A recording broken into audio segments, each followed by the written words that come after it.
안녕하세요. 캔들피그와 김합에게 나불대화 시간입니다. 이번에 한국은행에서 지금까지 나오던 보고서 패턴과는 상당히 다른 파격적인 보고서가 나왔는데요. 당장 관심은 크게 받고 있지 않지만 이 보고서가 흐름의 관점에서 봤을 때는 굉장히 의미 있는 부분이라 생각해서 오늘 준비를 해봤습니다. 그동안에 한국은행이 해왔던 말들을 보면 올해부터 유의미한 변화가 있었는데요. 사실 이건 히스토리를 좀 알아야 듣기 편할 텐데 짧게만 말해보자면 22년 작년부터 미국이 가파르게 금리 인상을 이어가고 우리 역시도 금리 인상을 지속적으로 했습니다. 하지만 작년 가을에 한미 금리가 역전이 됐고요. 그 이후에도 한국은 금리 인상을 지속했는데 근데 워낙 미국이 한 번에 0.5, 0.75씩 크게 올리다 보니까 우리가 미국 금리를 따라가기 힘들 정도로 한미 금리 역전 폭이 금세 커졌었는데요. 그러다 보니까 한국은행에서는 작년 가을 이후부터 미국의 금리 인상을 기계적으로 따를 필요가 없다는 그런 이야기를 강조를 했었습니다. 그 말을 한 이후에도 미국의 금리는 계속 오르고 있었고요. 한미 금리 차가 계속 커지고 있는 가운데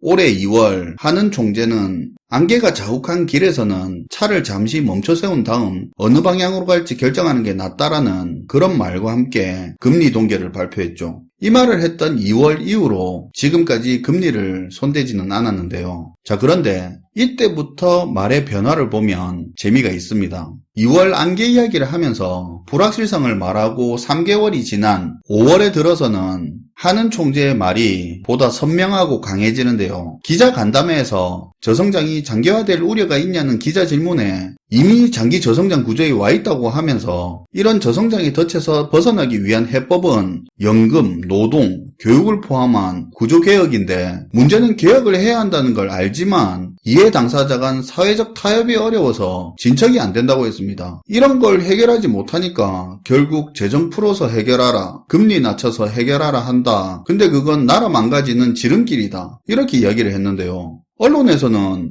한국은행이 금리정책 등 통화정책을 펼치는 기관임에도 불구하고 자기 권한을 넘어선 영역에 대해서 구조개혁 발언을 하는 걸 의미있게 다루면서 일종의 불만을 토로하는 걸로 분석을 했었습니다. 그럴만도 한 게 자기들은 부채 터질까봐 2월 이후로 금리 손도 못 대고 있는데 그런 긴축 와중에 지난 봄부터 특례 보금자리론이니 뭐니 하면서 오히려 가계부채를 키우니까 불만이 나올 수도 있겠죠. 5월달에 총재의 그런 발언이 있고 그 다음 6월에 한국은행 금통위 위원들 사이에서도 좀 더 노골적인 작심 발언이 나오면서 기사를 장식했었는데요. 한 금통위원은 사상 유례 없이 기준금리 인상을 했는데도 가계부채 감축은 거북이 걸음이라고 하면서 고금리 정책으로 전 세계적인 가계부채 디레버리징이 진행되는데 부채를 줄이고 있다는 거죠. 그런데 우리는 디레버리징이 거의 이루어지지 않는다는 식으로 말하면서 부채 감축이 제대로 되지 않는 게 부동산 정책 때문이라면서 주택시장 연착륙이라는 목적의 정책 이행으로 가계대출이 늘어나면서 정책 간에 상충이 발생하는 건 아닌지 우려스럽다고 그렇게 볼멘 소리가 위원들 사이에서 직설적으로 나왔었습니다. 그게 6월인데 그 이후로 은행권에서 50년 만기 대출까지 등장해서 가계부채가 더 늘고 사회적인 논란까지 됐었죠. 하지만 이때까지는 입에서나 노골적인 이야기가 나온 거지 보고서에서는 그런 식으로 다뤄지지는 않았었는데요. 그런데 이번 9월 한국은행이 작성을 해서 국회에 제출하는 보고서에 문서로 이런 직설적인 이야기가 등장을 했습니다. 한번 들어보시면 좋을 것 같습니다. 반갑습니다, 김하백님.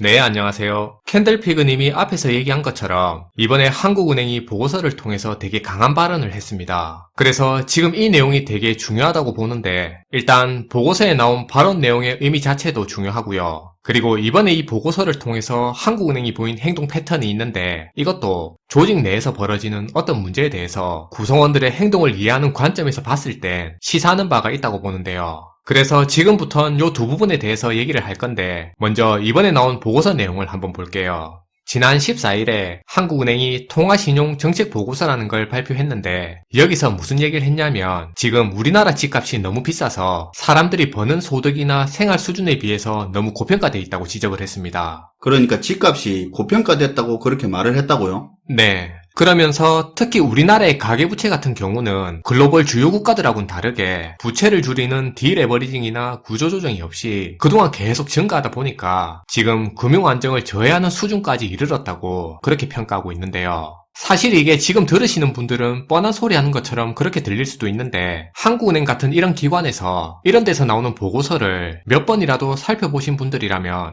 문서에 이렇게까지 직접적으로 표현하는 게 굉장히 드문 일이라는 거 아마 아실 겁니다. 되게 가치 중립적으로 이야기를 하죠. 일반인들 같은 경우는 실제로 보고서에 문제가 있다는 그런 내용을 보면서도 따로 해석을 해주지 않으면 그래서 이게 문제라는 건지 괜찮다는 건지 잘 감이 안 오기도 하죠. 지난번 금융안정 보고서에서도 보니까 코스피가 고평가라는 그 내용을 가지고 예상 이익이 낮아지는 가운데 코스피 주가 수익 비율이 장기 평균을 크게 상회한다고 그렇게 표현을 했더라고요. 네, 맞아요. 보통 보면 딱 그런 식으로 보고서를 많이 씁니다. 사실 이런 거 보면서 전문 지식만 필요한 게 아니고요. 관료 조직의 보고 자료에서 관행적으로 쓰는 표현에도 좀 익숙해져야 걸러 들을 수 있는 부분이긴 해요. 여튼 이런 보고서에서 지금 집값이 고평가다, 금융 안정을 저해하는 수준에 이르렀다, 이렇게 말하는 것 자체가 굉장히 강력한 입장을 지금 밝히고 있는 겁니다. 아무튼 이제 한국은행이 보고서를 통해서 이런 입장을 보이고 있어요. 강도 높은 긴축 기조를 상당 기간 이어가겠다는 뜻을 분명히 밝히고 있는데요. 그러면서 높은 집값이라든지 무분별하게 계속 빚을 늘리는 가계부채 문제같이 이런 문제점들은 정부가 부동산 시장을 연착륙시키기 위해서 특례 보금자리론 등의 정책 지원을 늘리고 이런 정부의 대출 완화 정책들이 최근 부동산 가격 상승을 부추겼기 때문에 가중된 일이고 이게 한국은행 자신들이 펼치는 통화긴축 정책의 효과를 제한하고 있다고 얘기했습니다. 그래서 향후 통화긴축 기조가 굉장히 오래 갈 수 있다고 강조했는데요.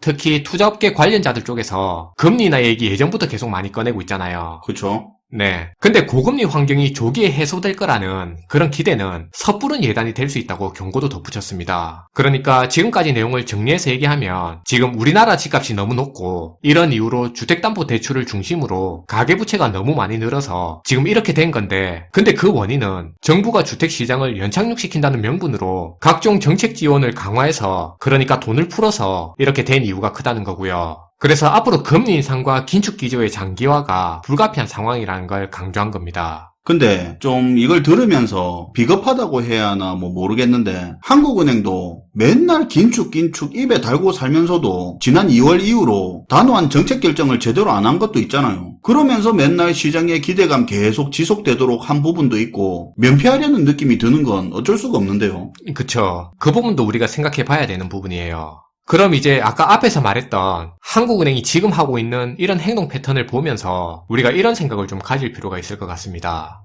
많은 분들이 지금 회사에서 다들 일을 하니까 조직 구성원들이 문제에 반응하는 패턴을 잘 떠올리면서 지금 하는 얘기를 들어주시면 이해가 좀 편할 것 같은데요. 사실 이게 정부든 기업이든 어떤 조직이든 다 사람이 속해서 사람이 운영하는 거라서 정부라고 해서 기업에서 나오는 행동 패턴하고 크게 다를 건 없습니다. 어떠한 정부 조직이건 기업의 팀이건 특정한 상황에서는 비슷한 행동 패턴을 반복적으로 보이게 되는데요. 예를 들어 회사나 조직에서 어떠한 문제가 터졌다고 했을 때 이게 바로 수습이 가능하다거나 해결책이 있는 문제라면 보통은 이런 행동 패턴이 많이 나오게 됩니다. 만약 이 문제에 대해서 해결책을 가지고 있는 사람이 있다면 오히려 그 사람이 이 문제를 더 크게 부각시키고 부풀려서 이슈화시키게 되는데요. 왜냐하면 해결책을 가진 그 사람이 부풀려서 이슈화된 문제를 해결하는 순간 자신의 성과로 바로 돌아오기 때문이죠. 그래서 해결할 수 있는 문제에 대해서는 오히려 그 문제를 더 부풀려서 성과를 돋보이게 하려는 행동을 보이는 경우가 되게 많아요. 그쵸. 임원들이 잘 그러죠. 네. 그리고 보통은 그 과정에서 서로 자기들이 그 문제에 대해서 대안을 제시하고 해결하려는 식으로 그렇게 행동하는 특징을 많이 보이게 됩니다. 해결할 수 있다는 거 딱 견적이 나오니까. 그쵸. 요 부분은 아마 다들 들으면서 쉽게 이해하실 거예요.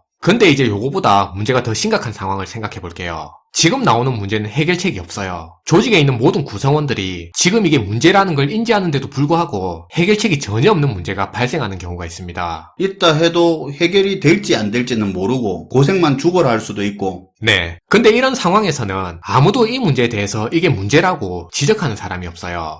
왜냐? 예를 들어 지금 이 부분 이러저러해서 문제인 것 같은데 하고 그 문제에 대해서 입 밖으로 꺼내는 순간 그럼 네가 그거 한번 책임지고 해결해봐 하는 그런 반응이 나오게 되고요. 그럼 바로 그 사람이 이제부터 그 문제를 수습해야 되는 상황에 처할 수 있으니까 아무도 그 문제에 대해서 언급을 피하게 됩니다. 괜히 해결책도 없는 일이 자기 일로 떨어질 수도 있으니까요. 그런 거 진짜 많죠. 각자는 문제인 거 다 아는데 엮일까봐 아무도 언급 안 하는 거. 그쵸. 근데 어떤 경우는 이런 문제에 대해서 자기를 더 적극적으로 방어하려는 사람도 있어요. 이런 사람은 오히려 드러나는 문제를 보면서 그게 뭐가 문제지? 나는 문제인지 잘 모르겠는데 하면서 마치 문제가 아닌 것처럼 적극적으로 자기가 그 일을 외면하려고 하는 경우도 있어요. 사실 이런 현상도 어떤 문제가 생기면 조직에서 흔히 볼 수 있는 일입니다. 그런데 여기서 이제 문제가 더 심각해진 경우를 생각해 볼게요. 이제는 문제가 언제 터져도 이상하지 않은 상황까지 온 겁니다. 그러면 보통 어떤 일이 벌어지냐면 이 문제와 관련해서 누가 보더라도 연관이 돼 있는, 그러니까 이 문제에 대해서 책임 부서로 지적될 수 있는 몇 개의 팀들이 반드시 있는데요. 그럼 그 중에 한 팀이 나서서 선수를 치는 식으로 이런 행동을 보이게 됩니다. 지금 이거 문제인데 원인은 뭐고 지금 처리 안 하면 이제 수습 불가능하다고 하면서 다른 팀을 지목해 너희가 지금 이걸 수습해서 처리 안 하면 전사적인 피해가 생긴다. 대신에 우리 팀이 지원해줄게 하는 식으로 마치 자기 팀이나 자기 본부는 책임이 없고 그 문제의 원인하고는 아무 연관도 없는 것처럼 오히려 그 문제 때문에 자기들이 피해를 입는 것처럼 그렇게 상황을 만들어서 문제를 이슈화시켜서 끌고 가는 경우가 있어요. 있죠. 근데 이런 경우는 초장부터 대대적으로 알리는 게 굉장히 중요하잖아요. 내부적으로 그 부서랑 싸우든 어쨌든 애초에 딱 그 부서가 문제의 핵심이라고 회사 전체가 그렇게 알고 있게끔 각인을 시켜야 자기들도 적당히 면피하면서 상황에 대응할 수 있잖아요. 맞아요. 사실 지금 말하는 이 이야기들이 지어낸 게 아니고요. 어떤 조직에서는 이미 벌어지고 있는 일입니다. 아마 체계가 있는 조직에서 한 번이라도 몸을 담아본 사람이라면 다들 공감하실 내용이에요. 그래서 다시 한국은행의 보고서 얘기로 돌아가서 지금 벌어지고 있는 이 상황이 앞에서 얘기한 세 번째 상황하고 굉장히 많이 닮아있는 상황이라고 볼 수 있습니다.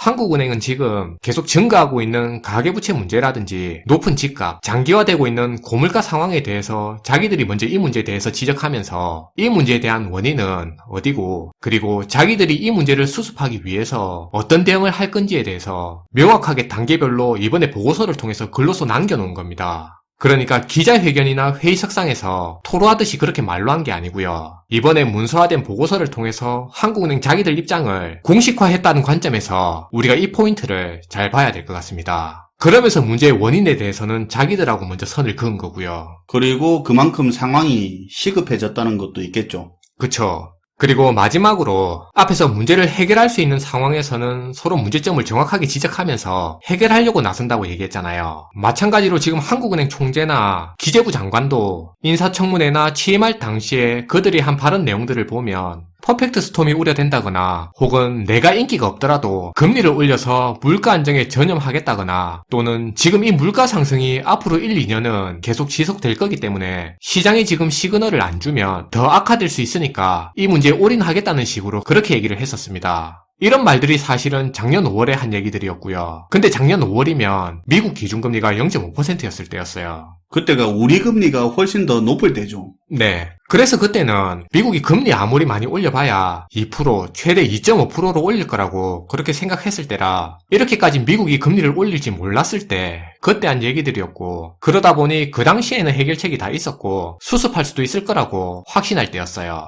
그런데 지금은 빠져나갈 수 없는 정부 같은 경우는 아직도 상저하고를 계속 외치면서 거론되는 모든 문제점들이 다 관리 가능한 수준이라고 하고 있고 한국은행에서는 이제 와서 자기들은 긴축을 하고 있는데 그동안 정부가 계속 부채 축소 없이 집값을 올리는 정책을 펼쳐오는 바람에 오히려 가계부채를 줄여야 할 시점에 늘어나 버렸다고 하면서 지금 드러나는 문제에 대해서 자기들은 선을 긋고 있을 뿐입니다. 그래서 조직에서 보이는 앞에서 말한 이런 행동 패턴들을 보면서 우리가 이해를 하면 이번 한국은행의 이번 보고서 내용도 되게 의미있게 이해를 할 수가 있을 것 같고요. 그런 관점에서 우리가 지금 이 상황을 계속해서 유심히 지켜볼 필요가 있을 것 같습니다. 네, 오늘도 잘 들었습니다, 김하백님.